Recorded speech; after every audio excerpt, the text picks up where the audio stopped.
కాళేశ్వరం 3వ టీఎంసీకి పెట్టిన పైసలు మునిగినట్టే, అంతే కదా మరి. 20,000 కోట్లు ధారపోసిన గత బీఆర్ఎస్ సర్కార్ 33,459 కోట్ల అంచనాలతో 2019లో పనులు స్టార్ట్ చేసిండు. ఇప్పటికే 20,372 కోట్లు ఖర్చు పెట్టిరు. ఇందులో 17,051 కోట్లు అప్పులే. అనుమతులు లేకుండానే ముందుకు మేడిగడ్డ కుంగడంతో 2 టీఎంసీల నీళ్లు కూడా ఎత్తిపోసుకెళ్లేని పరిస్థితి. ఖాళీగా పడి ఉంటున్న మోటార్లు. ఇలాంటి స్థితిలో 3వ టీఎంసీ ఉత్తదే అంటున్న ఇంజనీర్లు.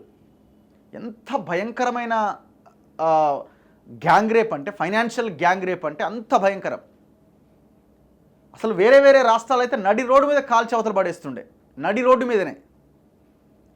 150 టీఎంసీలు ప్రతి సంవత్సరం ఎత్తిపోస్తామని చెప్పి 4 సంవత్సరాల్లో పెట్టిన 2 టీఎంసీలకే దిక్కులేదు. 4 ఏళ్లలో ఎత్తిపోసింది 164 టీఎంసీలు. 164 టీఎంసీలు మేడిగడ్డ నుంచి అన్నారం సుందిల్ల నుంచి ఎల్లంపల్లికి ఎత్తిపోస్తే మళ్ళీ అవతల వరదలు రాగానే మళ్ళీ గేట్లు ఎత్తడం, మళ్ళీ పోయి సముద్రంలో కలవడం. 164 టీఎంసీలు ఎత్తిపోస్తే మళ్ళీ 100 టీఎంసీలు వచ్చి మళ్ళీ సముద్రంలోనే కలిసినాయి. అంటే ఎత్తిన 2 టీఎంసీలు ఎత్తలే. ప్రతిరోజు వరదల సమయంలో ప్రతిరోజు ఎత్తాల్సిన 2 టీఎంసీలు 4 ఏళ్లలో ఎత్తలే. ఎత్తింది 164 టీఎంసీలే. పోనీ ఎత్తిందన్న వాడిరా అంటే మళ్ళీ అదంతా వచ్చి వెనక్కే సముద్రంలో కలిసింది. ఇది 2 టీఎంసీల భాగోతం. ఇంక ఈయన అదనపు టీఎంసీ అని మళ్ళీ ఇంకొక 20,000 ఖర్చు పెట్టిండు. ఆ 20,000 కోట్లల్లో 17,000 కోట్లు ఇంకా పెంట అప్పు అట్లే ఉంది. ఎవడు కట్టాలి? మనమే కట్టాలి. ఒక రకంగా చెప్పాలంటే ఫైనాన్షియల్ గ్యాంగ్ రేప్ చేసిండు కేసీఆర్. మరి ఇట్లాంటి వాళ్ళని ఏం చేస్తున్నారు? దర్జాగా తిరుగుతున్నాడు, ఇంకా ఇంత తొడగొడుతున్నాడు కదా. మరి ఏం చేస్తుంది ఈ గవర్నమెంట్? ఏం చేస్తుంది కేంద్రం? ఇంత పెద్ద ఫైనాన్షియల్ క్రైమ్ కదా ఇది. ఇదే మామూలు క్రైమ్ కాదు. 20,000 crores అంటే ఏందండి? 20,000 కోట్లతోని ఎన్ని అద్భుతాలు చేయొచ్చు. 20,000 కోట్లతోని హెల్త్ కానీ ఎడ్యుకేషన్ కానీ ఎంత అద్భుతంగా తయారు చేయొచ్చు.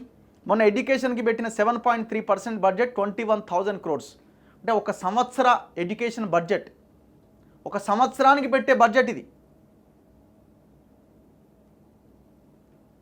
దీనివల్ల 20,000 కోట్ల అప్పు పక్కన పెట్టండి, ఎన్ని కుటుంబాలని సర్వనాశనం చేసి భూములు సేకరించి వాళ్ళ జీవితాలతో ఆడుకున్నాడు. ఇది ఎంత పెద్ద పాపం ఇది. అందుకే వీళ్ళు జీవిత కాలంలో కాదు కదా అసలు ఈ తెలంగాణలో ఈ దేశంలో ఉండడానికి అర్హులే కాదు వీళ్ళు.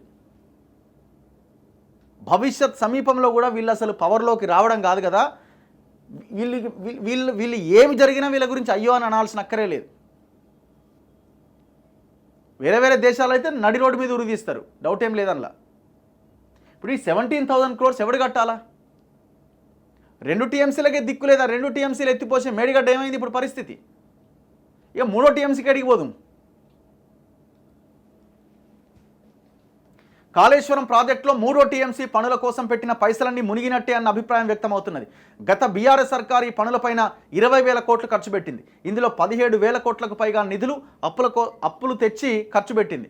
అనుమతులు లేకుండానే పనులు చేపట్టడం, భూసేకరణకు రైతులు ఒప్పుకోకపోవడం, మేడిగడ్డ బ్యారేజీ కుంగడం, రిపేర్లు చేసిన బ్యారేజీలో పూర్తి స్థాయిలో నీళ్లు నిల్వ చేసే పరిస్థితి లేకపోవడం, మోటార్లన్నీ ఖాళీగా ఉండడం వంటి అంశాలు 3వ టీఎంసీ పనులకు ఆటంకాలుగా మారాయని ఇంజనీరింగ్ వర్గాలు చెబుతున్నాయి. ఇగో భూపాలపల్లి జిల్లా కన్నెపల్లి పంప్ హౌస్లో 3వ టీఎంసీ పంపింగ్ కోసం ఏర్పరిచిన మోటార్లట. ఎవడు బాగుపడ్డాడు? కేసీఆర్ ఫ్యామిలీ బాగుపడ్డది, మెగా కృష్ణారెడ్డి బాగుపడ్డాడు, అందరూ బాగుపడ్డారు, జనం ఆగమయ్యారు.